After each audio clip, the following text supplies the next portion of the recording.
Okay. What's up, everybody? Hey, how are you? Hello, hello. So I wanted to do a round table so everybody could tell what you do and how you do it because it seems like everybody had their credentials was like, oh my gosh, it's so everybody's doing so much, and I said I will probably mess it up if I try to tell what everybody does. So I'm actually right now I'm posting this to Facebook, so bear with me.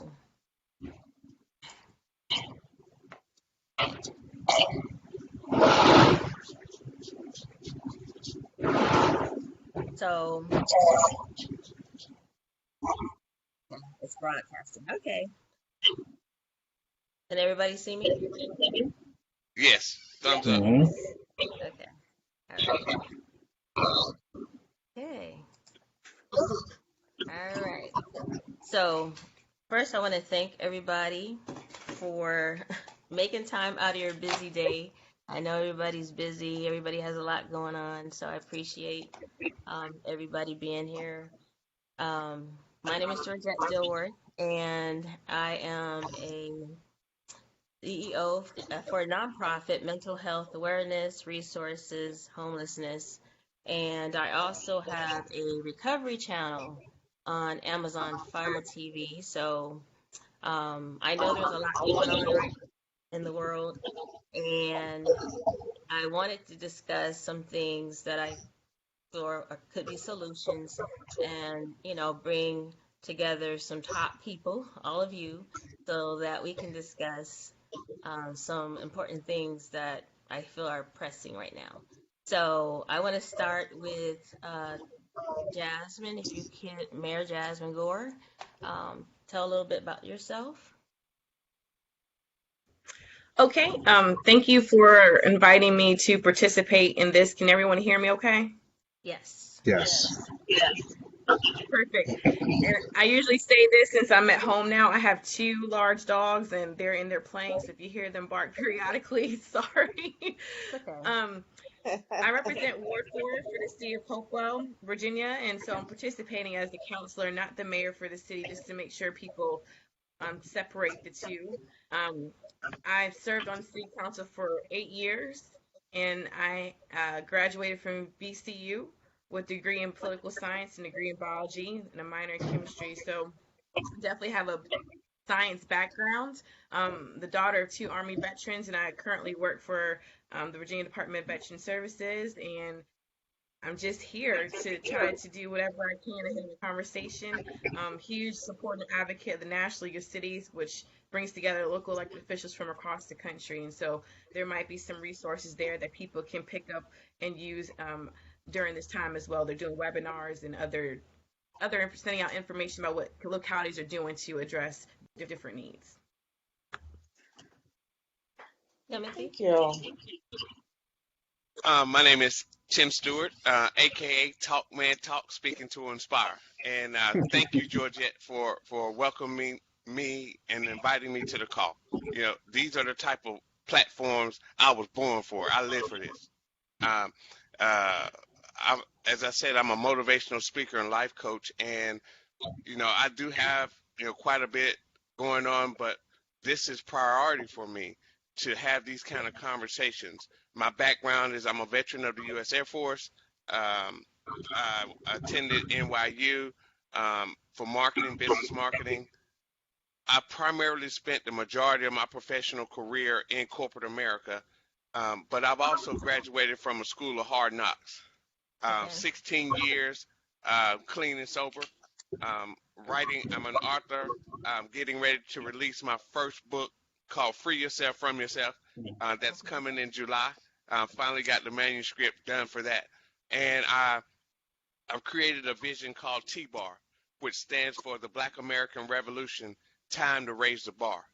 And I'll talk more about that as we get into the questions, but that's just a little bit background for me. I'm a country boy. I grew up on a 500-acre farm, and I've had a chance to travel around the world, and now it's my time to give back what has been given to me.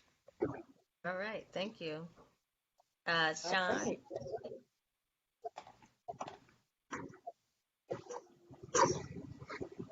Okay.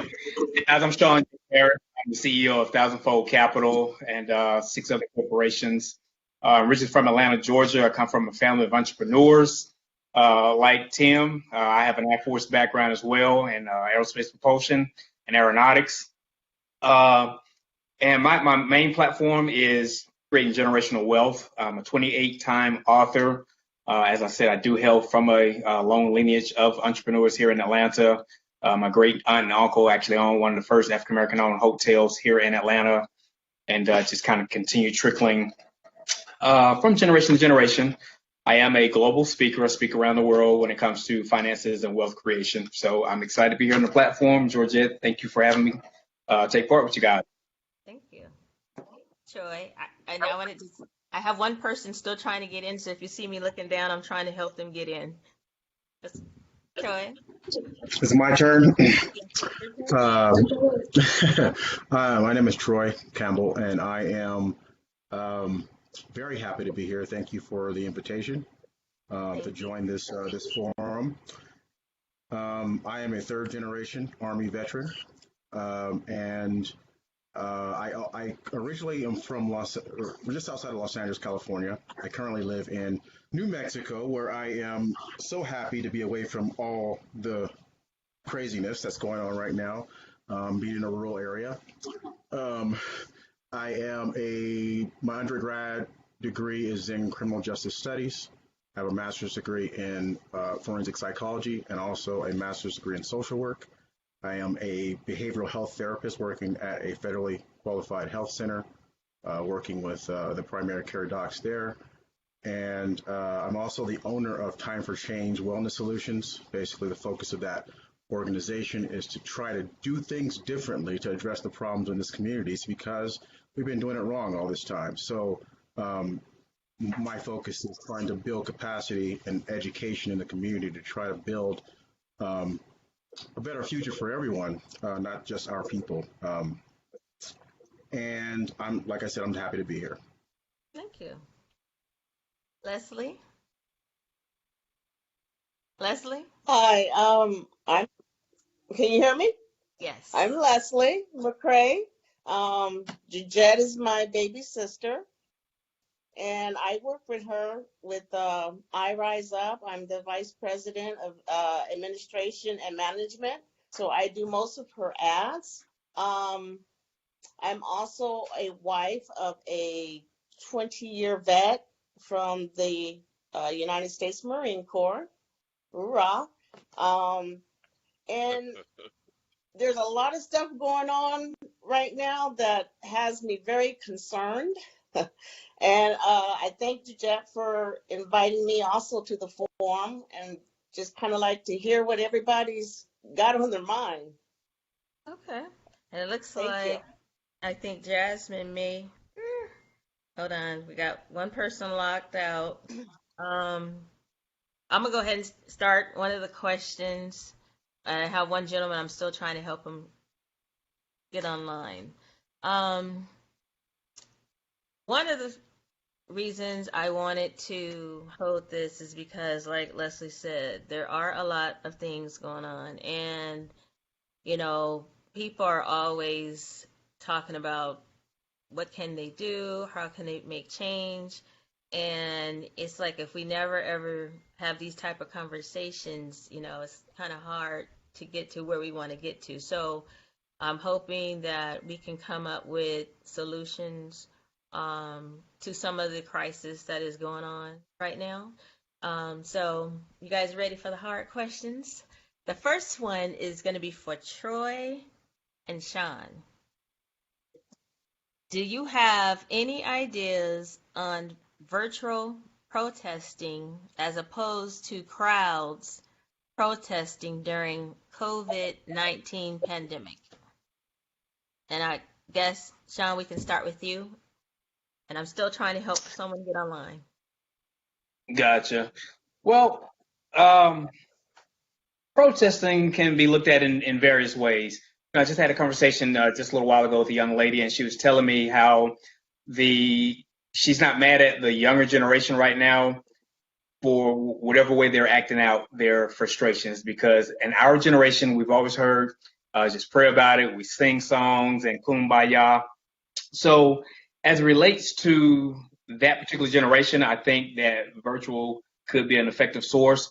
But one of my number one platforms with that would be is we have to have economic change, because you don't have true power until you have economic power. What is economic power? Economic power is when you sign the front of your check as well as the back of the check.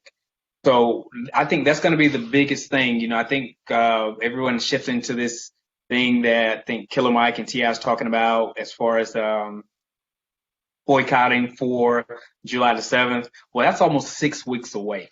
And just one day of boycotting, again, we have to understand the effectiveness or the lack of effectiveness when it comes to boycotting. It's like if we wait until July the 7th just to do that for one day, what impact does that really make? You know, you guys remember about a year ago, 2 years ago, whatever, when Gucci was having their faux pas, if you will, with the African American community, and everyone said, we're going to stop buying Gucci. Well, that only lasted for 3 weeks. Okay. But Gucci continued moving. So what I think as a community we have to hone in on is to have the ability to be able to participate in group economics. And that means just support our community from the very beginning, because every community has what's called an economic bounce. In the African American community, and the economic bounce is how long money stays into that community before it's deployed, the capital is deployed outside the community. So in the African American community, it's said that our economic bounce is only 4 to 6 hours. So that means we get paid on Friday and we're out spending money on whatever, whether it's clothing, jewelry, just things that are not creating a return on investment. We got to get good at deploying our capital to be able to get income producing assets and not focus so much on liabilities. The Caucasian community, their economic bounce is 4 to 6 days. Then as we progress and start looking at the Arab communities, the Asian community, there are more of the 13 to 14-day bounce. But in the Jewish community, they have a 19-day economic bounce before money leaves their community. So it is said that all other communities outside of the African American community lives on 2 different income sources. That's 100% of their own community's income and 90% of the African American community's income. So that leaves us with the mere 10% left over. So that is the start before we have any kind of power. You know, when they build strip clubs, bars, or package stores in our communities, and we wonder how did this happen? Why did this happen? It's because so many people were not attending those meetings at 1 o'clock on Wednesday when they made a decision on that referendum. So again, we can talk about voting, you can talk about this, you can talk about that, but until you have economic power, your voice is not heard. So that would be my fundamental start as it relates to being able to have a true impact to make your protesting. So you protest with your dollars. So we got to get in the mindset of understanding that your dollars are your votes. So that's kind of my input on that as it relates to being able to protest effectively and not just make more. I am actually, I have one more person's trying to join. He's an attorney. Can you hear me? I can hear you. Okay, yes. So I think somehow or another, I guess it says it's locked. So when I have the question for you, we're just going to have to do it this way because I don't know if there's any other way. Unless, okay. I can keep trying. Okay. It just keeps on getting. Okay. So okay. So Troy, can you also respond to that question? You know, what Sean is saying is pretty powerful. I think it's important to understand impact. And the only way to make impact in this society is through the use of money, because that's what people understand is money. They don't understand words. They don't understand frustrations and pain. They understand the dollar, the almighty dollar. But I think that in addition to that, especially in the pandemic, the COVID-19 pandemic timeframe, the other 2 options have to be allowed, because you have the older generation that is not really into social media and technology and doing like online forums and having the ability to actually have their voices heard. So the outside open door protesting should be okay. I think the problem with that is there we as a people don't always have organization when we do our protesting. We will go out and we'll go into communities and we'll protest, and it's just chaos and conflict, and this is what they see us as. They see us as those individuals who are out causing chaos and conflict. But if we had a central voice that can actually be out there making the message a single message and one message from the one people, it would actually be a good thing. So having an outdoor thing, that would be good. But I think that the pandemic part causes a problem because of exposure. We all know what the studies are saying now about, the exposure and the transmission rate amongst African Americans and how high it is and mortality rates and all that kind of stuff. So with that, organization needs to be safety as well. So if they're going to continue doing it, that has to happen. And then we have the younger generation that relies on technology. They rely on their social media and their Facebook and their Instagram Live and their now TikTok, which I have my opinions about. But I think that in the age of COVID, I don't think because I think that's the foundation of the question, correct? Is the age of the pandemic and COVID, right? I think that's what the foundation you asked, Georgette. Okay.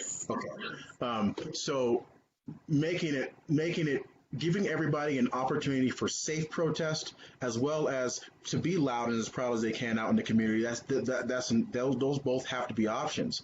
But I do agree with Sean, in order for us to make a difference and have the powers that be understand where we're coming from and what we are trying to prove and show how powerful our people can be in our communities and in this country, the economic side really has to be paid attention to. We have to use the dollar, which is what our society is based on, our society tends to thrive on. That needs to be a large chunk of our protest.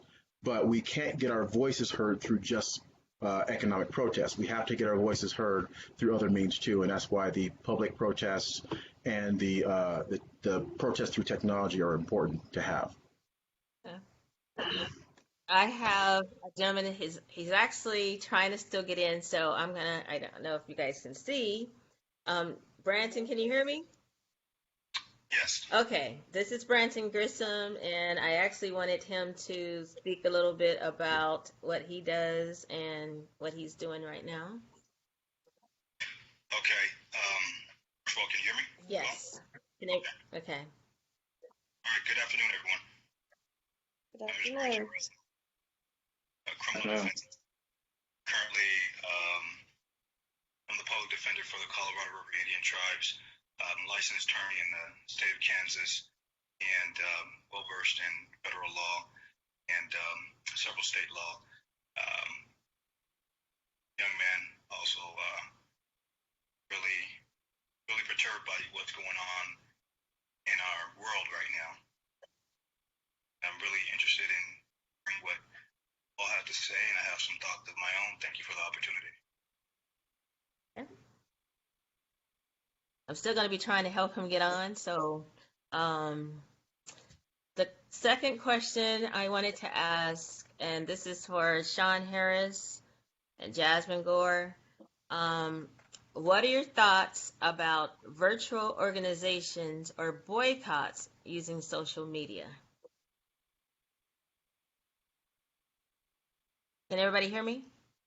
Yes, I hear you. I'll yield the floor to the other Okay. speaker. Okay, thank Go you. to the side. About virtual mobilization and use of social media, correct? If that's the case, I definitely think that now is the time to do that a little bit more. We usually see an increase in trying to get people to vote and know more about the candidates around major election cycles. And I kind of wanted to comment on the last question because I think that voting is the key. And the reason why I say that is because a lot of the injustices that many people are upset about in the experience is because of the people that we have in office. And I think there needs to be education around the role of elected officials and how incredibly important it is for every aspect of your life. I posted earlier today, and it took a lot because I thought about it all night. Because oftentimes when you're in an elected position, your words come back and people twist them around or they try to use it for whatever advantage that they want to. And sometimes, and it kind of happened to me today, no matter how what you're trying to say to make sure your message is clear, people often talk about something unrelated to what you're actually talking about. So the one thing I shared was it's the system itself that needs to be broke down and rebuilt. And many people think about elections as just the president, the vice president, and those federal positions, but it's all of the positions, right? We all know we vote for them, but they don't really understand the magnitude of these positions. The closer the elected official's position is to you in your life, the more important it is. So really the priority starts from the bottom and goes up. And I said the local elections, where everybody says in politics that local elections matter, local elections matter the most, right? So your city council, your town council, your sheriff, your courts representative, your commissioner of revenue, your city treasurer, those positions at the bottom that you vote for impact the stuff that you see closest to you in your backyard. So for example, we're talking about injustices, and we'll take, for example, police wrongfully murdering someone, but then you walk. Okay, well, who's in this line? You have the police chief that manages the police department. You have usually, in most cases, the city manager or the town manager who oversees the police chief, not the elected officials. Then you have the elected officials who oversee the city administration. Then you have the judge that ultimately is the one who sentences and releases the person or whatnot. So your state reps pick your judge. Those judges to determine the outcome. You have your city council who appoint the people who oversee the departments and the staff that are enforcing the laws. So I say that we need to educate people on how government truly functions and whose job is it to create the change that we want to have, but then also stressing the fact that it's just not around presidential time, it's every single election. And if you can stand in line for, what we saw them stand in line for, spicy chicken sandwiches not too long ago, Jordan's, even with COVID-19, all those other things, you can't stand in line to vote. And I had a citizen, I hope he doesn't get mad at me, he commented and said, if you're a black politician, you're talking about voting, then get the F out of here. Well, wait a second. I have no problem with protests. I think there comes a time when you got to protest because nothing else matters. You got to make sure they know that your voice needs to be heard. And they need to know that you have anguish and you're tired and you're frustrated. But at the same time, if you want me to go out there and protest, I need for you to spend 15 minutes voting to give me people to work with. So when you sit here and look at me and say, why aren't you doing more? Then I can say, I have a team. Then you hold people accountable, right? You can only do so much with who you have working with you. We're one or two, but yet the whole entire system that we have to work with, if they're racist or they don't understand the importance of their role, how much change are you going to effectively get? It's going to keep having more protests. For what? Change the people that create the system. So I agree. I think social media is the best way to do that because everyone has their phone in their hands, but you have to make sure you tailor the message that to meet people where they are, because not everybody understands government, how it works at the same level. And that's all I have on that. Did anybody else want to touch on that? Well, I have a question, and I don't know if we're allowed to ask questions. And my thing with voting, I think that. Can we wait to the end? Because I gotta sure. listen. Okay, please. Okay, because I'm still trying to bring one more person, and I just figured out how to unlock the meeting. The next question I have, actually, this one was going to be for Timothy, Sean, and Brant. Oh, there you are. Yay. Okay, and Branton. It says, do you think economic pressure would be more successful than moral pressure to fix the problems in the law enforcement systems. Branton, can you hear me? Yes, I can. Okay. Can you hear me? Yes. Okay. So can you go ahead and respond to that? Did you hear the question? Well, yes, I did. Okay. As a former police officer, I can tell from experience, and to use the adage, you can't legislate the hearts of man. A lot of things we speculate and we see and we're like, okay, it's this way. I'm telling you, it is this way. There are a lot of people with the wrong heart on police departments, truthfully. There are good people, but the overarching spirit is one that I don't think can be changed with a moral message. It has to be implemented from policy and consequence. How that will work, I don't know, but it's not some people know what they're doing and how they are. And unfortunately, the people, and I've used this adage, and I hope it's not too offensive. When you have a pedophile, someone who is attracted to children, they're going to go to a school. They're going to go where children are. When you have racist people who want to do harm, they're going to find themselves in occupations that allow them to do that. And there's really no way to screen them. There's really no way, because all you have to do is follow the rules. And the rules are set up to protect you in the first place. So as long as you don't go too far over the line, a lot of things go unchecked. And that's just my personal opinion from experience. And as far as people speaking up, a lot of times, we hear, hey, why don't the good officers just speak up? Because it can ruin your career. That's why. Because there's a lot of things connected to speaking up. Yes, you speak up and you're the one behind bars. All of a sudden there's charges against you. And, I'm sharing some of the things behind the curtain, and I don't know what repercussions may come because of that, but time is out for hiding. Exactly. This is the truth, and this is what we're really dealing with. And yeah, it's easy to say, hey, why don't you just say this? Yeah, when it doesn't affect you directly, when your career isn't ruined because you said this, or all of a sudden you're blackballed and can't get a job anywhere else. Georgette. Yes. Yeah, I want to piggyback a little bit on what Branton just said as well. I'm retired from law enforcement as well as a deputy sheriff and a police officer. And just like you said, it's the culture of law enforcement, and there is no morality. That's why I got out of the profession myself, because it's just low standards of morality. And just like Branton, I'm sure he's seen the same thing. One of the biggest questions we have to ask ourselves is, why in African American communities do we only have a influx and a herd of white officers patrolling black communities? Now, here in Atlanta, we typically don't have law enforcement problems. And the reason why is because APD is 86% African American officers. So, it's like we can relate better to our own community. So when you have communities that only have white officers working in black communities, that's where you tend to see the frictions.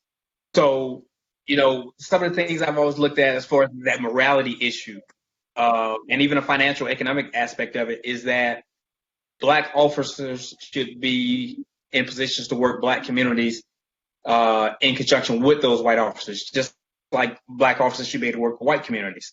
Right. But when we don't see that happen, I from my experience, what I've noticed from when I've been in law enforcement, I got in '94. I've been out for quite a while now. But here's the deal: what I'm recognizing today, the vetting system for police officers today, they're looking for the Afghanistan mentality. And I say that by saying they're getting these guys that are coming straight from the military with Afghan mentality, where it's kill first, ask questions later. and they bring that same mentality over. So, I still keep my hours up to date. And like 2 years ago, I went to a training class to get my continuing education. And I remember in that class, I was probably one of 7 African Americans out of a class of about 200. It was in called Carrollton, Georgia, which is known as that area. And I remember they had a 3-hour block of instruction on why it's important for police officers to go out hunting. And in the depths of this teaching, this guy's supposed to be some national level marksman and all this stuff. And he was saying that it's important that an officer should know what it feels like to have a flesh kill, or what it feels like to shoot something and to watch it die and to hunt it down. So that's the mentality that's going on. So when we talked about morality, we got good cops, we got bad cops. In my opinion, what I'm seeing now is a whole bunch of bad ones that's kind of outweighing and diluting the good ones. So, economic pressures in any department will factor in at some point down the road as related to the moral standard. But again, it goes back to the economics again. Okay. It almost sounds like, is there really gonna be a solution? Because it just seems like, that's the problem right there. And going back to what Brandon said, if there are people who are joining a force, I'm not saying all, because, their intent is to hurt someone, does that mean it will really stop it? I think the biggest thing there is, we have to get people in position that want to be in the profession for a genuine purpose. And it goes back to what Ms. Gore said, where it takes election. We got to focus in on local elections. Who's going to be your aldermans? Who's going to be your sheriffs? Who's going to be appointed as police chiefs? That's going to be one of the big parameters that's going to be able to make an effective change. And Georgette, the question was, will economic pressure equate to or be more effective than moral pressure? And I love what I'm hearing on this call, from Sean and Terry. I think we have some brilliant people in our communities now in the mayor, and we see the issues. But as you said, Georgette, where's the plan? And that's what I've created. I've created a plan called T-Bar.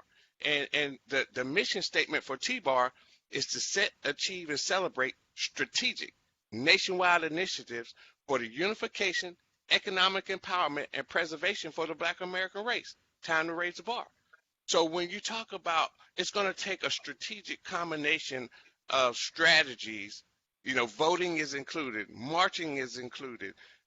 When you bring those strategies together in an organized fashion, as Terry was saying, then we're going to be able to see, some results. Again, the boycotting thing, I don't want to knock anyone who is trying, has an effort to do anything positive, but I come from a sales background and marketing. And if we can't track the results, how can we measure how effective it's going to be? So, back to what Sean said, Gucci, we didn't shop at Gucci for 3 weeks. Well, how much money did we cost them? We don't know. So without having some kind of strategic measuring component to track, the results, then I don't know how effective that's going to be. Now, when in regards to, the economics, I come from the streets. I'm on this call with some very intelligent minds. I come from the street, and on the streets, the golden rule is he who has the goal makes the rules, period. And so if unification has to be first. We, as a race of people, represent about 14% of the total population in America. That's about 60 million people. Now, if 60 million people, or just a small percentage of that number, say 1 million people came together with a focus strategic plan, and we say, hey, this is kind of how T-Bar set up. if you have 1 million people donating $8 a month, that's $8 million a month. You can set up some businesses in the inner city, and those businesses begin to employ people in that community. Those businesses give back to that community. Now the manager is a black person. The person making the deliveries is a black person. And now when it comes to voting, now we have more finances to allow individuals to get the training that they need so that they can, participate in these governmental affairs. So I think it's a combination of both. I think you can't do it just economically. It can't be morally. I do believe, as Sean said, that any initiative that we take, it must be founded and grounded on principles of morality, or it's futile. May I? Yes. Just piggybacking on what Timothy said. It's a combination of a whole lot of things. Now, a lot of things that we're talking about have been done before. There was a Black Wall Street. There was the Black Panther group. A lot of the things that we're already talking about has already happened. What are we going to do differently to prevent what happened before now? What are we going to do? And I think we need to analyze what was missing. And one of the things that I think was missing is a combined effort on all fronts. Whenever you're trying to accomplish a great goal, you have to be willing to take great risks. And that risk may be a career. That risk may be even your life. Are we willing as a community to risk those things? To a point, we'll say something here and there. We'll do something here and there, but really to take that risk that could be fatal. If we had a combined effort to do that, like if everybody came in willing to die, nobody would die. Right.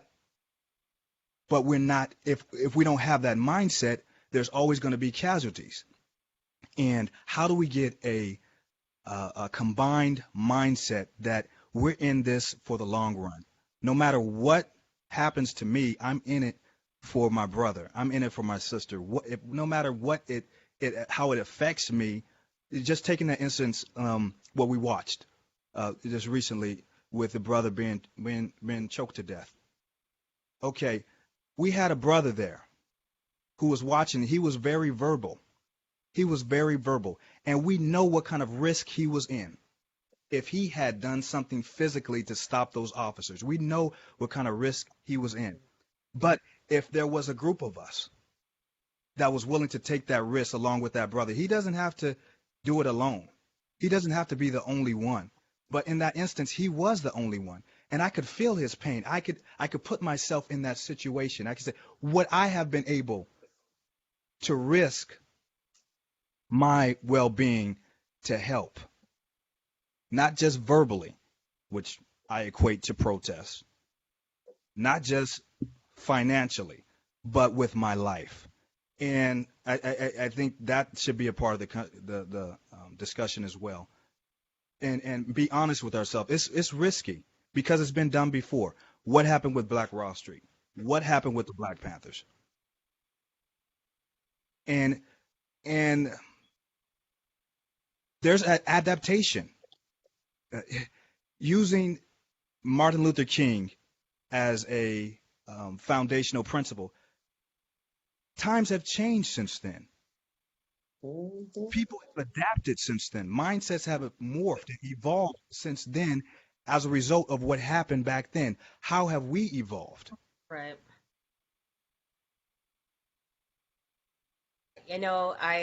I'm listening to everyone and I'm thinking we may have to do this like once every other week just to be able to get to the solution. I mean, I think that I just can't believe there's nothing that we can do, but I think together, if we continue to build and like Timothy, what you said, I guess was it Tabar?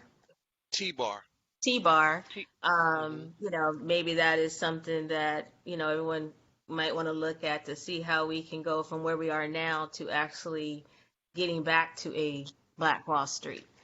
And oh my God, it's already 6:43, so I'm gonna kind of go through some of these questions. I know there's a lot to discuss, but there's some key things that I wanted to talk about tonight. This question is for Jasmine Gore and Troy. I think you guys have the actual question. I'll read it. I asked, what are some of the things that people can do to cope with the mental environment of dealing with COVID-19 and the hurt and anger that people are dealing with most of the time due to the current climate of what's happening specifically to Black men and minorities as a whole. And then I want to add to that, how do we deal with Black trauma going through what we're seeing right now? Now we got to go to work. So that's kind of like a two-part. So Troy, can you start? Okay. Wow. Yeah, that's kind of a loaded question. Yeah. One of my specialties, I'm a certified clinical trauma professional, so I work with trauma survivors and with my patients at work. And one of the things that I try to get people to understand is not just the personal trauma, but it's the generational environmental traumas that are affecting the way that their lives are moving forward. So this is another environmental trauma that our people are having to experience because of what's happening in our country. And it's hard to even give an accurate answer or even a clear answer on what they can do to cope, because everybody's coping skills are different. But I can say this: COVID has created a very dangerous set of circumstances for not just the country as a whole, but for our people. Isolation and not being allowed to gather socially, and not being allowed to use your peers and your family and people like that to help you manage your stress and your anxiety. That right there is one of the biggest issues in this situation, because we cannot function properly if we're constantly wired up, if we're constantly, full of anxiety and full of stress. So the short answer is we need to find a way to stay connected, not just as a family and as friends, but as a community. And if we cannot find our ways to stay connected and to have our kumbaya sessions and have our conversations with each other and bounce ideas and de-escalation, it's not going to happen. We're not going to be able to cope. We're going to end up having more situations where people are overreacting to what's happening out in the community because they're so stressed, they're so full of anxiety, they have so much trauma going on, and we know how trauma can manifest itself in people's behaviors. We as a people do it every single day. We see it all the time across the country. So we have to find a way to try to mitigate the effects of the trauma in this age of COVID, because otherwise, and I don't like to sound like I'm speaking negatively or like it's there's some doom and gloom ahead, but when we get frustrated as a people, sometimes we will act in different ways than we would have done if we were nice and calm and less stressed. So the risk of more police brutality situations, the risk of more, dead innocent Black people is high, because we are not controlling our level of stress, anxiety, and trauma. And a lot of that, we do that as a people through community, through connection, through conversation, and that's not happening. We can't have that right now because of COVID. So I don't know how best to make that happen, but we just need to promote. Like I've told people, it should never be social distancing. It should never be social distancing. We should not be distancing ourselves from people. We should be socially separating ourselves, but we should still stay connected through telephone calls, through social media, through contacts, through things like that. And I think that is a huge part of how we can teach our people and help our people cope during this time, because it's not easy. Everybody's like, well, what do we do? What do we do? What do we do? Well, the government says we can't go outside. The government says we can't have parties. The government says we can't have gatherings. And now we get more stressed. So promoting connectedness, promoting conversation, community, same thing we're talking about in this forum in general. As a people, we should be promoting that even more now, because that's what's going to help us remain calm, less anxious, and mitigating the effects of trauma that we're going to experience regardless of how it happens. Because every time we turn on the TV, social media, and we watch what's happening, we're seeing the trauma. And we all know that you don't have to actually experience it. You can view it, and it still affects you the same way. So we have to create an environment that we are open to still communicating with each other and not staying isolated, but remaining safe.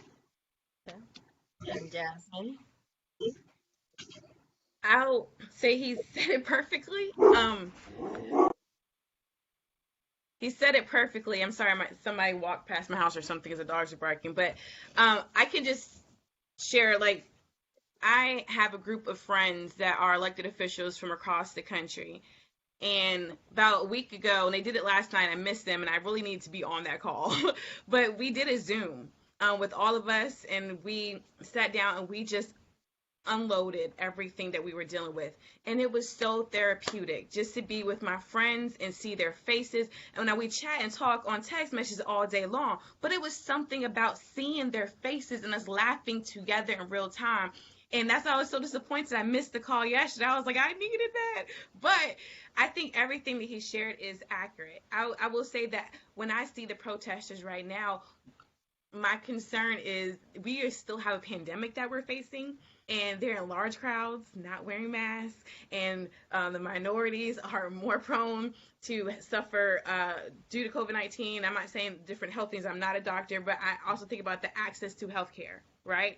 Which is something else plaguing the Black community. So it's not necessarily we're getting sicker. It's the fact that we don't have the tools to be able to get well. And I just had a webinar with Dr. Morris from Morris Cardio yesterday, and he touched on kind of like what the gentleman just mentioned in terms of isolation. We're talking about blue zone cities and potentially trying to improve our health when we come out of COVID-19 pandemic, and isolation is one of the things that kills you. Stress is a killer, and also isolation. And so I would say in terms of the Black community and trauma, there's PTSD happening every day in Black communities. And I'm trying to work on a grant called Seize the Opportunity, and one element of it was to talk about PTSD.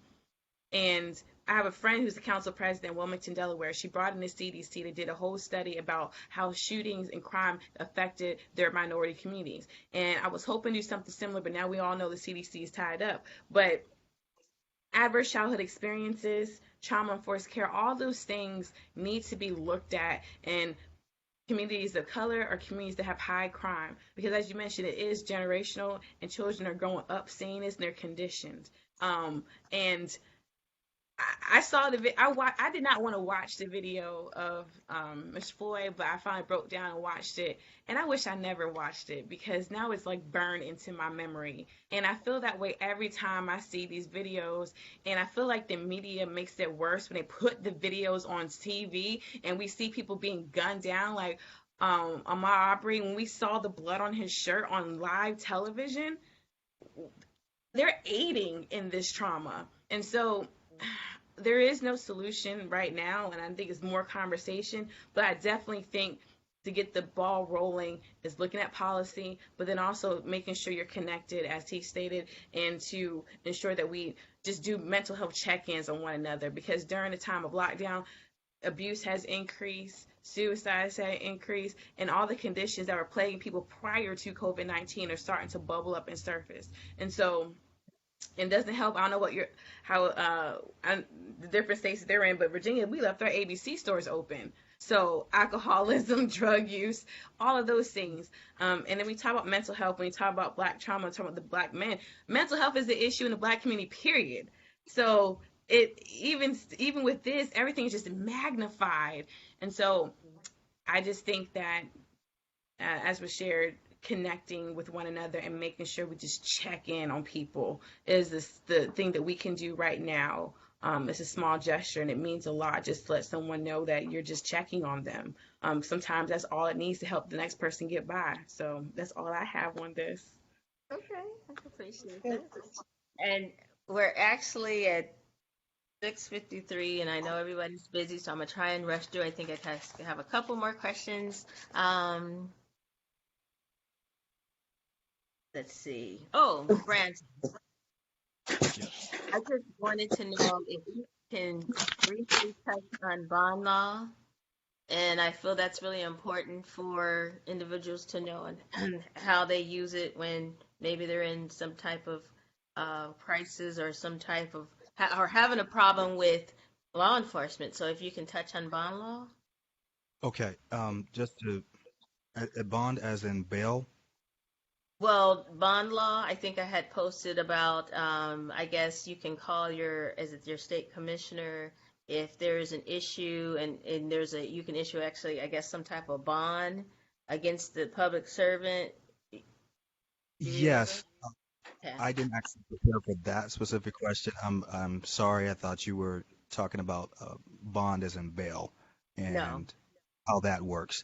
Next time, if you give me opportunity, I will be able Okay. to bond. I can give you a Okay. precursor, but I'm not, Okay. with the level of group that we have here today, I want to be on point. Okay. All right. I appreciate that. All right. Okay. And okay. Did anybody want to say anything before I go on to the next question? Did anybody want to touch? I wanted to make a comment about,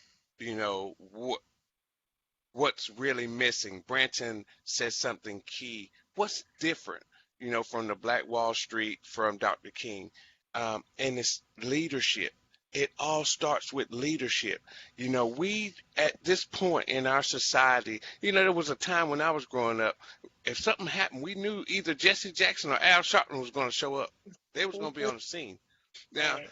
we don't have the leadership. And what Branton said was, it was key. That was a leadership statement. You'll find great leaders that say, for this cause, I am prepared to die. Mm-hmm. Until a person finds a cause that they're prepared to die for, they're not qualified to be in leadership.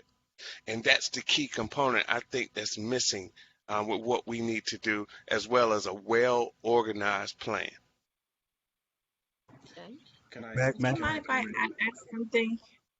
Go I ahead. was I wrote down exactly when he was speaking. Everything he said was like on point, and it made me think about some of the thoughts I had about leadership and why they're absent right now, or the difference between the younger generation like myself and why we don't view certain things the way as the older generation, and how that gap right between generations in terms of what we're fighting for, the fact that the fight isn't over. How did that gap create itself, I guess you could say. But definitely the point on leadership, and why is there not a leader that we can gravitate to that can do this unity? And that was the question I wanted to ask because of his comments, is why do you think that is? Where are they? They're still alive. So what happened? Where did that shift come in play where we don't have that anymore? may I answer? I have a thought on that. And it goes to, and I just recently got into a heated debate with a fellow attorney about Willie Lynch. Okay. And there's some debunking going on as far as the origin of those letters. However, if you examine that Willie Lynch letter, you can see that the correlation of some of the things that happened in our history. I'm not talking about how it came to be, whether the letter is real, whether there was actually a Willie Lynch. If you look at those letters, there is a psychological process that we go through if certain things happen, if we see certain things, if we see lynchings on TV repeatedly. It has a psychological effect on us. I'm saying I'm an expert on the subject. However, I can't help but see the correlation. and I can't help but assess that seeing Martin Luther King die, seeing Malcolm X die, did not affect us psychologically. Seeing George Floyd die doesn't affect us psychologically, so that we do not get to the point, or if there is someone that is to the point that they will do that, they see that they're just one person, and that I can't get any people to help me. I can't get anybody to help me because of the psychological effect that what has happened to us has done to our corporate psyche. And I think the way to break free from that is to get to the point where we're not depending on the government for safety. Hmm. We get to the point that we're saying, hey, this game is rigged, and that I'm not going to play this game anymore. When you get to that point, then you start to think about, hey, how can I be self-sufficient? We need this. How can I do that? We are, corporately, in my opinion, we are very dependent on the United States government. We want law enforcement to protect us. We don't protect ourselves. We want food to be provided to us. We don't grow our own food. We want health care to be provided for us. We don't have our own doctors. We have them, but Okay. we are dependent. And Branson? Yes, I'm sorry. It was disconnected, so I don't know how much we did not hear. Can you kind of start from where you were? Did everybody hear what he said? Because on my end, I did. Okay. Yeah, I heard it. Yeah, we all heard it. You dropped off. Okay. What's the last thing you heard? And I'm sorry if I'm taking up too much time. Honestly, this is so good. I mean, this is powerful. It is. We're talking It about is. oil. And that's where I actually dropped off. Okay. Well, I'll just continue on the same vein, and I'll try to make it real short. I was talking about how dependent we are, and we don't even have the mindset to be self-sufficient. We don't have that mindset, and we need that mindset, because once that mindset comes along, you'll understand that we need to protect our leaders. Mhm. Okay? We are quick when they throw something bad about us out. We are quick to jump on it. I can quickly name off some names that I won't even name right now, that have done great things for our community, but because they have been thrown under the bus, even by us. I come from a big family. I learned that, we'll handle our business in-house, but we don't put our business in the streets. Right. If there's a problem with your brother, deal with it in-house. Don't Right. deal with it out in the streets. Okay? And that's about being family. But are we really family? Or have we been so psychologically crippled that we are no longer family? We're just individuals that carry the same name. Do we really have that family mindset where what happens to my brother is actually happening to me? We Right. do feel it in extreme situations, but does it have to be an extreme situation for us to feel it? We feel it when we see George Floyd laying there dying, being tortured in front of us. We feel that, but it's being pulled out of us. Mhm. What is it when we see that child that needs his father? Do we have that feeling? Do we have that same feeling we see that woman being mistreated? Do we have that same feeling that, hey, that's my sister, don't treat her like that? Right. And I think we need to have that heart to heart with our community and with ourselves, and some healing that needs to be done, because I believe we've been psychologically damaged, and we need some healing, and to accept the truth about us, accept the truth that we are psychologically crippled, and that we have been divided, and so to speak, because it's too scary to be united. It's too detrimental to be united. That's why when one of us gets to the top, I deal with it all the time. You get to the top and you're like, man, I want to help my brother. I want to help him. But I know if I bring him on, that shortens my time. That's right. That's right. Talking from my experience. Now I'm a public defender. And I'm being honest. I'm a public defender. I manage several attorneys, and I can help young brothers coming along. But I know every young brother that I bring up shortens my time. And That's that's right. it's so many times. I know it's not speculation. I've Yeah. seen people have helped me to their detriment. And I appreciate people that have helped me, but I know it was to their detriment. I know they were risking something to help me get to where I am. And you know what? I'm not going to be, I talk with myself every day. I try to make it my motto not to do what's convenient, but do what's right. Mm. And even if it's going to hurt me, you have to do that every day, because it will hurt you to do what's right in this environment with this game that is rigged. It will hurt you. It's going to hurt your career. A target is going to be on your back. The target is going to be right in front of you. At this point, it's obvious that certain people don't care at this point in some way, shape, and form or fashion. But get to the point is I'm going to do what's right no matter what. That officer is going to pepper spray me or maybe even shoot me if I stand between him and my brother underneath his knee. But am I willing to do that? Am I willing to take that step? And I think that's what the point that we need to get to. Okay. Thank you. Now, That was deep. yes, it was 7, and I just want to. Did you want to say anything, Leslie? I can relate to everything that he just said. Like in the job place, when you're trying to help out your brother or your sister, and in turn, she comes after you. It happens to all of us. I know we've all experienced it. So then you say, well, I'm not going to help the next person this time. I'm just going to make it to the top. And I had to fight to get my way up to the top, so she's going to have to fight to get her way to the top. I'm not going to help her. And it's sad. It's sad. Speaking on the cop,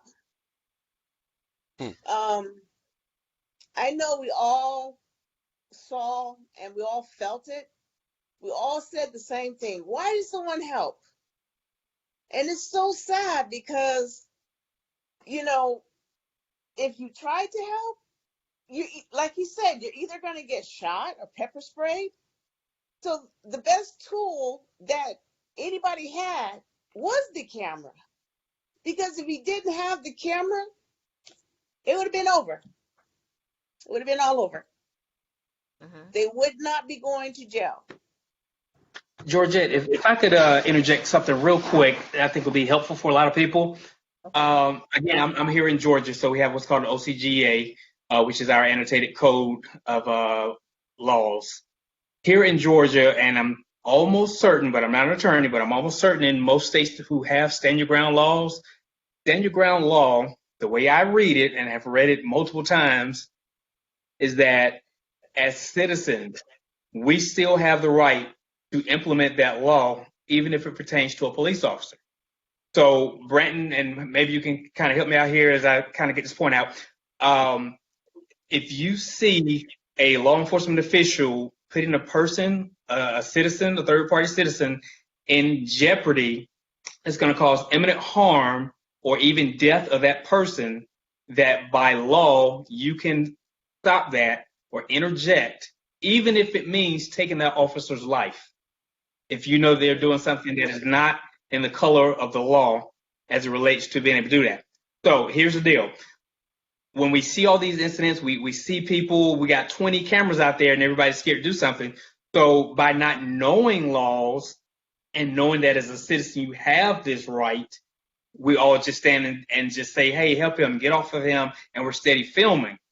But I'm just going to keep this as real can get. If it comes to a point where Caucasian officers are coming into African-American communities and they are seeing that, hey, we just got jumped by 20 brothers and sisters that put it on they put it on our head. So when that word gets out, they're gonna say, hey, black people are not having this in their communities any longer because they educated themselves and found out what the laws were. But collectively, we have to be able to do that. And we can't be onesie and twosies. As a community, we have to be able to know the laws, what you are and are not allowed to do legally. Okay. Branton, is that, Yeah, did you want to respond? you are correct, sir. Arizona is actually one of the stand your ground states, and also Kansas. But to that point, not only knowing the law, but knowing you have backup. You know that there's going to be repercussions for what you're doing. You know they're going to come at you. That's You may get injured. You may have legal issues. Do I have a lawyer? Is there a lawyer that's going to represent me? A good lawyer? Is there some that's going to take care of my family if I meet my demise and I act upon this? And I think coupled with the knowledge that we also need to have the knowledge that there's somebody backing you up, that you have a community backing you up. And that community is bigger than this situation that you're in right now. You know, it's bigger than this convenience store situation, you know, by the police. There's a whole group of thousands of people that will come to your aid if you act upon your right, what you have to do. And I think that will help as well. Okay. You know, um, if I may get in just a second, you know, Branton, you said so much positive things, and I really have felt your words, but I think it goes back to the family structure that you talked about. You know, as Mayor Gore talked about as well. You know, it starts right there. A community is common unity, and it starts in family. See, the marriage is the foundation for the family. The family is the foundation for the community. The community is the foundation for the nation. So anytime there's a problem, you have to go back to the root cause. And I think that we have in our families, we've become so divided. I call division our greatest enemy. We become so divided. You know, we don't understand the impact of when a brother and a sister are arguing in front of a child. You know, if my mama beats me, you know, like Mayor Gore was saying, my mama beats me, the person that loves me the most, she beats me, physically abuses me. The person out on the street don't stand a chance. If this person loves me like this and plants that seed in my head to beat me, I'll kill you. And so it's got to go back to the root, and that's what T-Bar is. And you mentioned about moving up the ladder. When we create our own, then we don't have that worry. That's what T-Bar is about. Is becoming self-sufficient, where a gangster. We put the people in office we want in office, Amen. and then we can get represented the way we need to be represented. So. Okay. I like that. You know what? There's so much good information right now. I could go on, and I know everybody's busy. I would like to continue this dialogue, not just today. Maybe you guys can tell me your schedules, maybe every other week, every 2 weeks, once a month, because I think there's so much that we want to discuss. There's so much great information, and sometimes it's difficult to get it all out, and everybody has so many things they want to say. So I'm going to go ahead. I'm going to turn it over to Jasmine. And do you have the questions, Jasmine? No, I didn't get your email. Okay. So I'm going to go ahead and read this. And it's kind of like 3 parts. So the first part, it says, what steps can the community take to hold public service officials accountable in between elections? The second part is, what can local people do in their communities to be part of the change? And tell me if I'm going too fast. Okay. And then what are some, and this is, everyone can talk about this, what are some challenges you have experienced, and how can the community support your vision and the changes you're trying to make? So the first question was holding elected officials accountable during elections, right? So one is to be present, right? And I shared this with someone months ago on my Facebook page. Government, it's not, how do I word this? The duty of governance is not rest solely on the elected official. It also rests on the resident, the voter, right? You have a duty to vote. Then you have a duty to track what's going on in your government and to hold those accountable. Voting is not the end of your duty. So once you cast your ballot, great. That's step one. That's the most important thing that you can do. But then after that, you're supposed to make sure that the people that you voted in office are doing what they say they're going to do. And that means that, one, holding their promises. You're not supposed to make promises, but staying true to what you campaigned on at the minimum. But then also making sure that you re-engage with the community that you're representing to make sure that you understand their thoughts, how they feel, and the issues that they want to see addressed. But you have to make sure you hold them accountable to do that as a part of being a voter. So I say throughout election cycles, it means knowing when your board or however way you're governed, if it's city council, board, town board, or whatever, how often they meet, what platforms they meet on. And sometimes I know people are busy. I know some people say, well, I don't have time to go to a meeting. I don't have this. Okay, check to see, do they have their meetings electronic? Or do they go live and you can go back and you can watch it? Check to see if their minutes and their agenda is on a website that you can be able to access. And if you don't even have time to sit here and go through all that, at least make sure you check the topics. Maybe there's a topic that stands out to you and you can check the minutes on that particular subject. Check to see if they send out information in a newsletter or some type of other electronic means, maybe a weekly news blast via email, or maybe they post on their social media page. Take the time out to actually like and follow the pages of your government, not just the main page, but even the subsets, like your police department, your fire station, your parks and recreation, all the entities that fall under government. And I think that in between election cycles, you need to do your due diligence to track what's going on, but then also share the information with others. And when you see misinformation being posted online, correct it. Because I can't tell you, this kind of goes to the last point that you asked me, how many times I see posts about me or something that I've done that is completely inaccurate. And it's just gaslighting from the people that oppose me on council or either staff. But people don't even take the time out to even, one, check the source. Also, look at the source you're listening to. If they don't agree or oppose me, clearly they're not going to be honest about what they're posting for the most part. But before you start reposting or resharing or commenting, take the time out to make sure that you're even commenting on the right thing. And educate your peers when you see them engaging in conversation to make sure everyone is informed, right? So that's what I say about election cycles. And then making sure people are still registered to vote in between elections. Depending on where you live, they might purge the voter rolls after an election if you haven't voted in a year. That's what they do in Virginia. And you could be knocked off the voter rolls and don't even know it because you just didn't vote in the primary, right? Because we have elections every year in Virginia.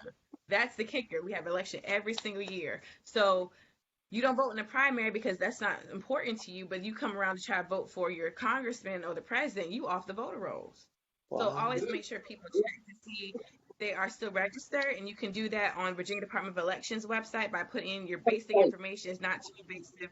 It's like 4 questions, and it lets you know your voter status. And right now, actually, shameless plug, I'm not on the ballot for this, but primaries is coming around the corner in June. You can ask for absentee ballot, and you can vote by mail in Virginia right now. So make sure you do that for the primary, so that way you can still vote and not expose yourself right now during this pandemic. How can people be a part of the change? I pretty much listed a lot of those options. But the other thing I would say is, and this is another bone that kind of irritates me, is don't just complain on Facebook. Do something. People rant on social media, but yet they're not writing letters, they're not calling in, they're not coming to the council meetings. Sign up if you have time to volunteer on a city board. So some of the decisions that impact you do not necessarily come from the government. It comes from your peers who serve on boards. For example, if people complain about traffic patterns, okay, we have a traffic transportation board. You want to serve on a transportation board, and you can help make decisions about the traffic pattern. People are complaining about businesses coming downtown. Is it equitable? Good Old Boys Network getting the same people business? Well, we have an economic development board. You want to serve on that board? So making sure that you use your voice in a productive way by actually investing the time to be a part of creating the change. And if you don't have that, because not everyone does, make sure you share the word about, hey, you should serve on this board. You should be interested and let people know that they can actually be involved in their government, not just election cycle, but actually at the table throughout the year. And then I also would say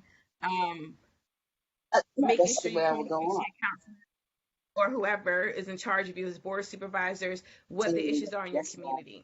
Don't be silent about them. Make sure you directly let them know what your concerns are. If not, then you really can't hold them accountable for not fixing something they didn't know was bothering you or your neighbors. And so I think that's the biggest part. I know I try to do my part to try to be as transparent as I possibly can on my page. And I try to make sure I include people as much as I can. And I think the last part was, what was your last question? I'll try to write that down. It was, let's see. Oh, the challenges that you have experienced and how can the community support your vision and the changes you're trying to make. And I think you kind of touched on that, right?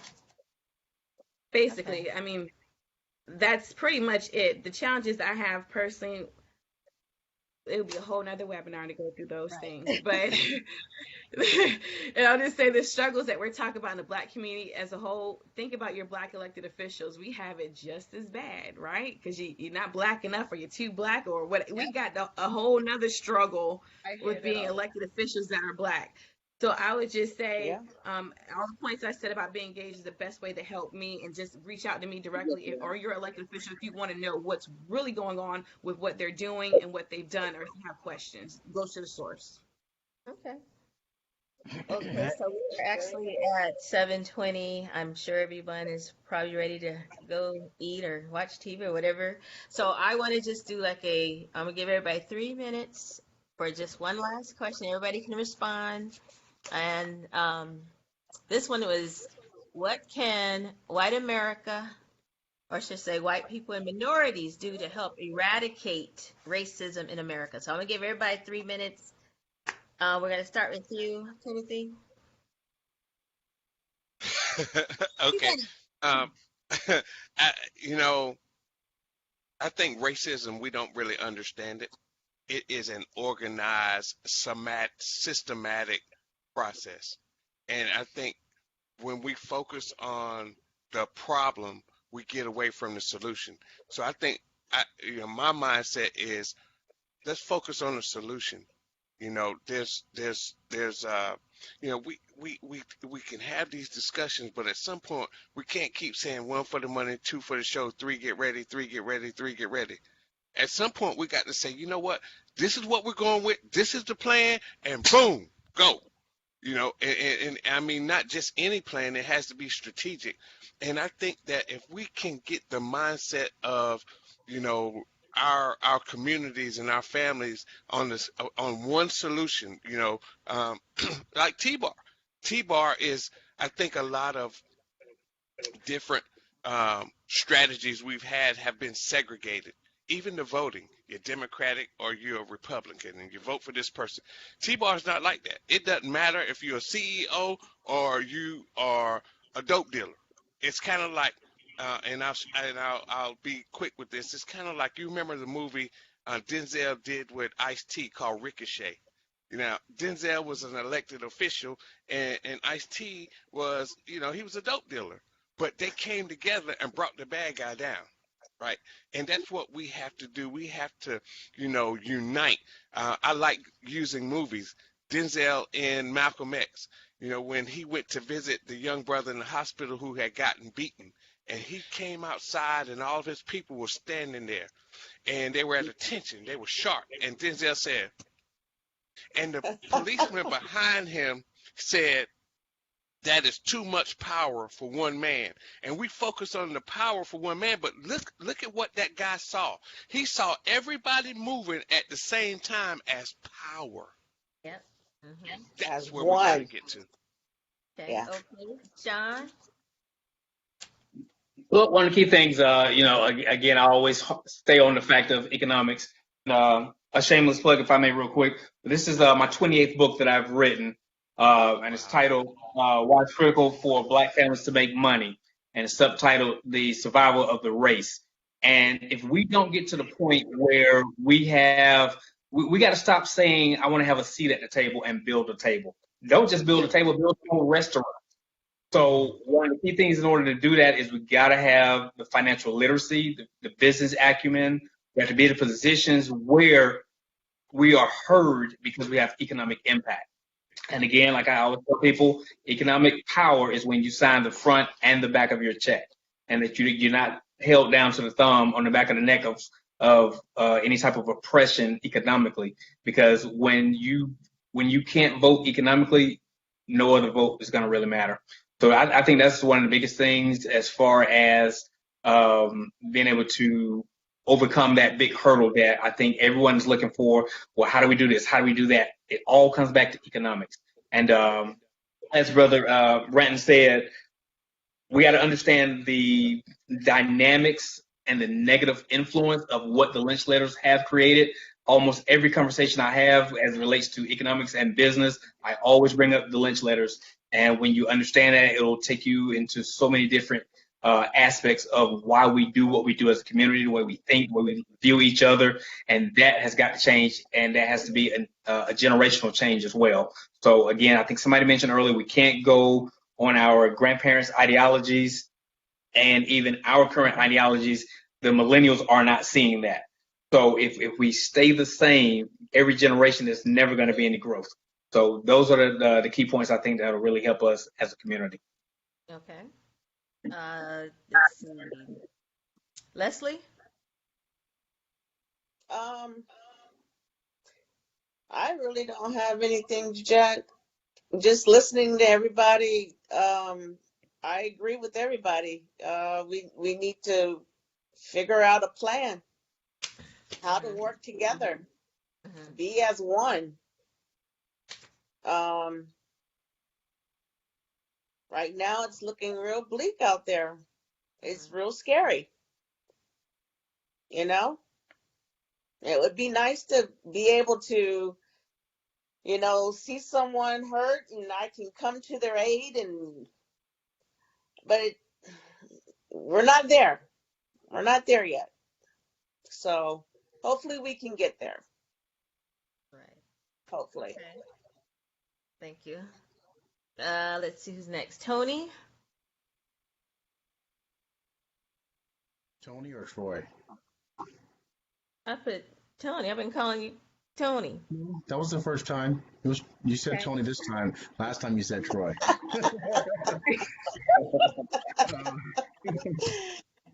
So I'll give a three-part answer. The first part is I agree with what's been said prior.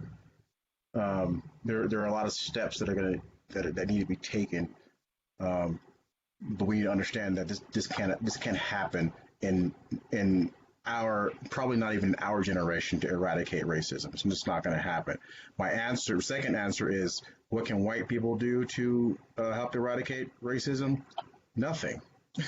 They can't do anything to eradicate it because it's never going to be completely eradicated. What they can do is they can change the focus, the perception, and the direction and how they raise their children into next generations to help change how it affects minorities, especially the Black community. They can't necessarily erase it because it's how this country was founded on this, and we're talking 400 years of, it's here. It's not going to get eradicated, but the cognitions around the way we look at it and think about it can be changed within their community. They don't have to come to us and ask us anything. They just need to train their kids that this, what we showed you, this, what we did and what grandma and grandpa did, this is not how things are supposed to be. Let's change the way that we want to do things. That way we can affect how your generation will treat Black people from this point forward. Because we can't change the past, but we can change what we do from here and now. So that what the white people can do, they can do their part in their communities, in their families, to change the direction that they send their children. Because right now they have no idea. These kids have no idea where they're going. They're just following what they see. So they need to change the direction that their children are going. My third part of the answer is what you asked what minorities do. I'm going to specifically talk about Black people, and we need to change how do I word this? Our internal discrimination, things that we do to ourselves and in our communities, against our communities and ourselves, based on what society has taught us all these years. We need to change. We need to reprogram our minds around that. And what Timothy was talking about, his program, I mean, that's exactly what he's talking about. You need to reprogram the way we see ourselves, because we can't expect other people to view us differently if we view ourselves this way. Yes. So we need to change the way that we view ourselves and the way we present ourselves and the way we carry ourselves to present to the world that what you guys taught us how to be murderers and killers and thieves and single fathers and leaving our families, all that stuff you taught us, we don't want to do that anymore. We want to be our own people. We want to have our own soul. We want to have our own focus. We want to have our own direction.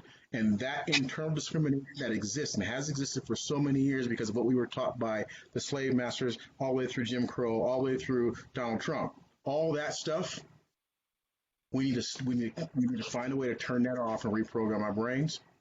And just like I said about the white people teaching their kids, we need to teach our kids that reprogramming. Because we can change our minds right here, right now. We can sit here and beat ourselves up and write down and do journals and change the way we think about the world and ourselves. But if we don't talk to the next generation of our people and have them go into the world and behave a different way, it's just going to be perpetuated generation after generation after generation. So racism is a complicated issue. I say internal discrimination because, we all know racism has to have power connected to it, and we don't have power in this country, which Brandon and Sean we need to change, right? But we do need to change that internal discrimination, because that is key to, one, changing the way that our past traumas have affected us, and changing the way that our past traumas as a people will affect our people in the future. So that's my take. Thank you, Troy. Very good. Jasmine? Yes, ma'am. I'll just echo everything that we covered tonight touches on how to end racism, but I think also we need to look at overall discrimination. I know some people be upset, but all discrimination needs to stop in general. Age, sex, religion, all of it needs to end. So I think what we touched on tonight definitely begins the process of having a deeper discussion about racism specifically. But I think, like I said, I think voting is important. And I agree with one of the earlier comments made that it's a collective approach, not just voting, not just economics, but a multi-tiered approach to address all of these problems. So thank you for inviting me. You had wonderful guests on the line. I learned so much. I definitely want to see if I can connect with everyone after this and learn a little bit more about their perspective and some information. I'm definitely interested in learning more. But I think this is really great. Thank you.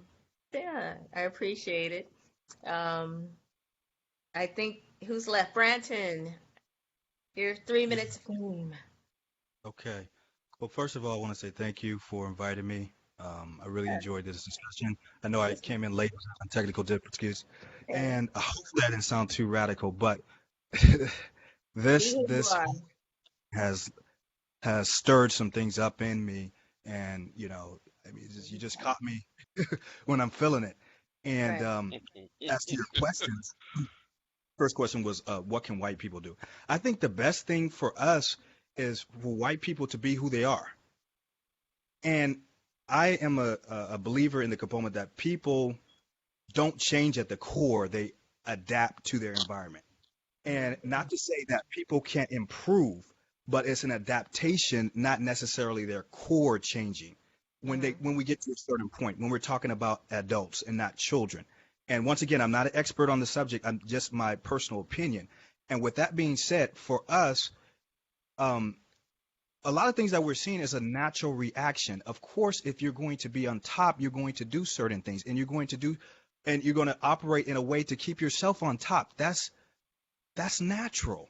And sometimes we expect for people to do that which is unnatural instead of doing that which will make them adapt. We want somebody to give us instead of making them pay or want to be a part of the to use a capitalist term, the currency. Know that in order to get this, I need to give this. We have the mindset of the handout.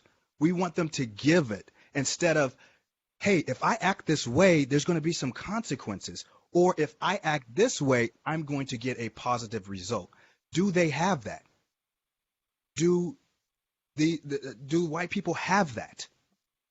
If they act a certain way, is it positive for them? Or if they act in a negative manner, is it negative for them? Really, is the or else strong enough? If you do not do this, then this is going to happen. Or if you do this, then this is going to happen. And I think that as we get stronger as a community and get healthier, that will happen automatically. And racism doesn't have to go away, but racism can be in check because racism, I believe, is natural.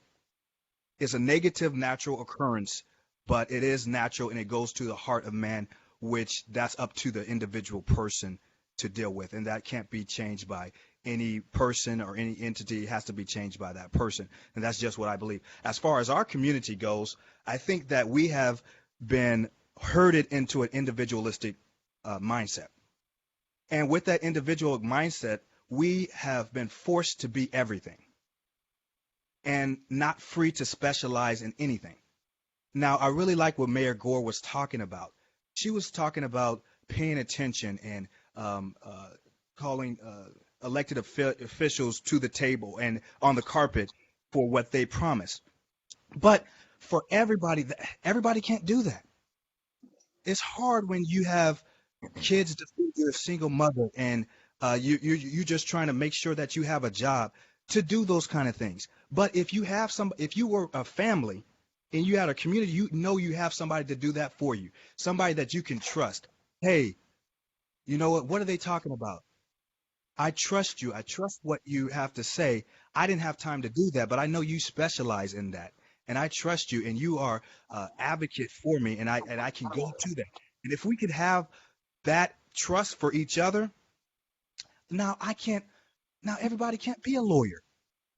Everybody shouldn't have to be a lawyer. But if I'm a lawyer and I love my community, I'm a resource for my community. And I'm willing to give that back. And you don't have to know the law because I know the law and I will help you. And, that goes back to having our own as well. If we're always dependent on somebody else and you don't really have your own, you're always behind the ball. And you're always going to have that level of distrust, and living in a distrustful environment is not healthy for us. We need to have another thing. When we're talking about having a voice and being relevant, I think we need to understand what true currency really is. It's not money. The currency that makes things happen is not money. And it goes back to what Brother Stewart was saying. He who has a gold makes the rules. But what is gold? What is gold? People are gold. Resources are gold. It's not money. What do we really have that's truly gold? Do we produce our own food? Do we have our own banks? It's not about the currency. The currency is out there, but do we know what we really have? Do you know that every child in your house is an asset? Do we look at it like that, or just something that, hey, you know what? I'm bound. I got these kids, and I have to pay for this. I'll be glad when they're up and grown. so I can do what I really want to do. But you don't really understand that, hey, my son is an asset to the community. He's an asset to me. My daughter's an asset. And if you treat that son like an asset, Mm. that son and daughter will be an asset. Mm-hmm. Now, my last point, and I hope I'm not going too long. We have some of these things already set up. Yes, they are unhealthy. Yes, they're based off erroneous things. And I'll be the quick to say I'm a licensed minister, and I'm not afraid to say that there's a lot wrong with the church. Mm. But the church in our community has been that place where we could go for who we need, that advocate. The church has been. Don't throw it away. I say do not throw it away because it's already there. And just like a body, sometimes you have a limb that isn't working to its full potential or sick, but it's still a part of the body. It's still a part of the body. And you know what? That sick limb can still be a benefit. And a lot of times, especially with young people, we see the problems and we want to throw it away. We say, hey, you know what? I don't want to have anything to do with this. There's problems with it. Older people, whether it's a group ethnicity, whether it's a group, I see the problems, and you know what? I don't want to have anything to do with it. Instead of understanding, hey, that's your heritage, and it still has a benefit for you. And if you stand the test of time, you can be that catalyst for change and that catalyst for health that the body needs. And so I'll end with that. Don't throw away the things that we already have. Don't throw away the NAACP. Don't throw away the Urban League. Don't throw away religion. Yes, there's problems with everything. Humanity is fallible, but there's some benefit in that. And it's important for us to accept the truth about ourselves. Don't get me wrong. The truth that there is something wrong with us. The truth that there is something wrong in some of our institutions. Accept the truth. Once we accept the truth, we can say, hey, what am I going to do to change that? All right. Wow, this has been a powerful dialogue. I mean, Yeah. there's some As we information. used to say back in the 70s, real heavy. Oh my, yes. And so, first of all, I want to thank everyone for participating because it was kind of like a last minute thing I thought about doing, and I'm sending everybody the messages and asking, are you going to be able to participate? And even with Jasmine, I think I called her today. I was like, look, I'm doing a panel. Can you be part of the panel? And she said, yes, I truly appreciate you all. I would love to continue these dialogues. I don't know what works for you all, monthly, weekly, because there's so much work that needs to be done. And it's like, the time is now, and it's like if we keep pushing it off, we're never going to get to a point where we're coming up with maybe solutions that works for everyone. So you guys can, send me a message, tell me what you think about time. I'm thinking maybe every other week, because there's so much information that everybody has, and it's so helpful to everyone here. So I want to thank you all. I am recording, and once everything is downloaded, I will send it to everyone. I usually upload everything into the iRise group, and I ask you all to comment, talk about the works that you're doing in your respective communities.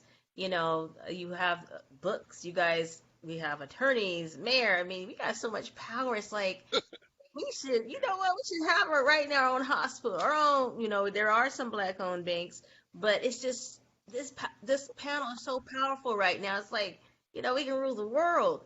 And so the thing is, it's like everybody's kind of in their own world, but until we have these type of discussions, nothing's going to ever change. So I truly appreciate you all.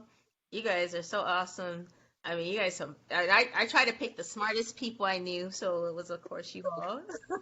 So that being said, I'm going to go ahead and end it, but I will be, like I said, uploading it to iRise, and then I also have iRise by Jet, the recovery station, which It is on Amazon Fire TV, and then I'll do a premiere video so you guys can, see the whole recording again.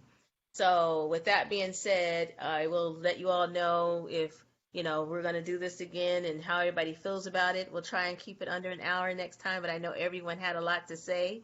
And for Troy, I'm sorry I called you Tony. I wrote it down. Yeah, I called him Terry. I'm sorry, It man. was I'm only so once. sorry. It was only once. You all, you guys don't know. But This you is know so what? You know powerful what? to me. I'll respond to Tony if you need me to. It's okay. All right. But with that being said, you guys enjoy your rest of the weekend. And Be if we safe. do this again, which I would love to do it with you all, I had one lady who dropped out at the last minute. She's a mental health specialist. She's texting me like, "Are you guys almost done?" I'm like, "Yes." But we're gonna try and keep this going. Think about different types of questions you all have that we all can discuss because I'm gonna be honest, within the last hour, I'm trying to put some questions together, trying to send out emails.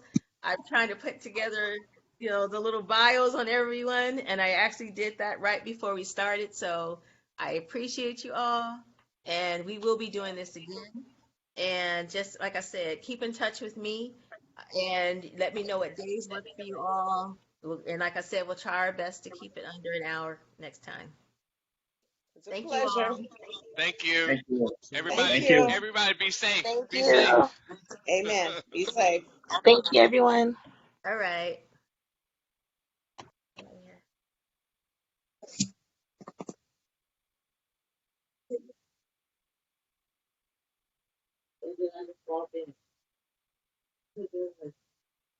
Leslie was there.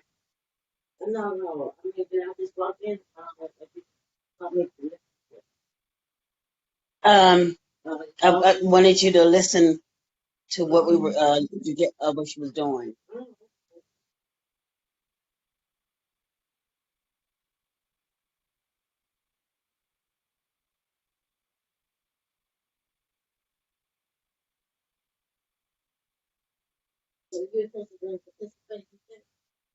Yeah. And who you got?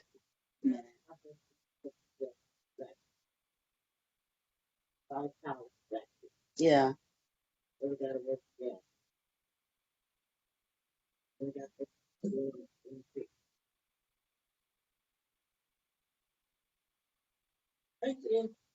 Oh, you're welcome, Mama. I'll let Judette know me and you were on.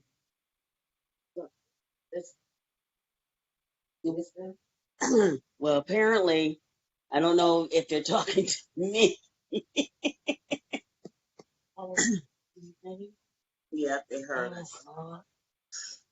You can hear you talking, Auntie. I'm in the meeting and too, and your mic is on. Oh, you can hear you. Why the lady? No. Hey, Aunt, do you mind turn off your mic? LOL. Who are you got? I'm asking who are they talking to? They didn't say Auntie Deborah, so it might not be me. So I'm gonna ask them. Huh? I don't know. I'm gonna ask them because she kept calling me. But then she goes, I can hear you talking. That's Destiny. So it must be me. I didn't know either.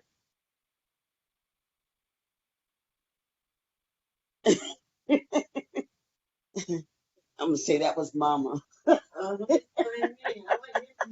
Oh yes, she was.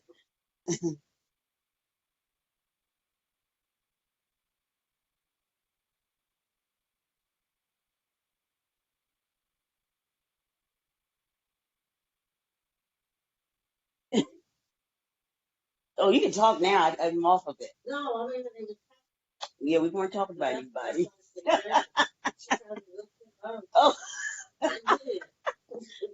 and that's why I went like this. 'Cause I was gonna say, dang it, I talk long here at the time. Shit, that I didn't.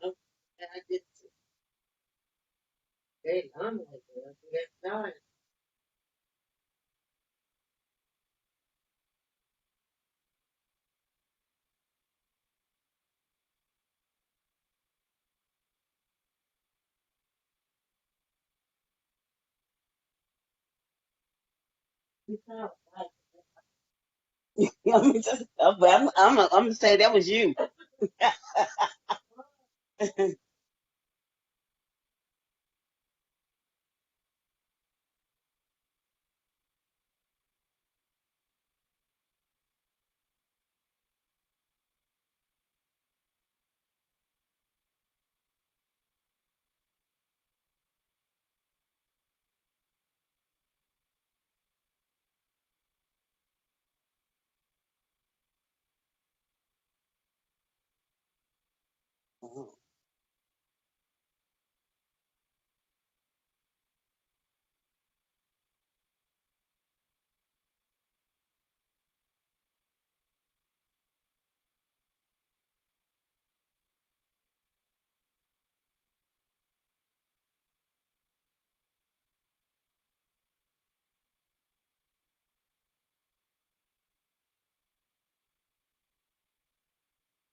Those kids.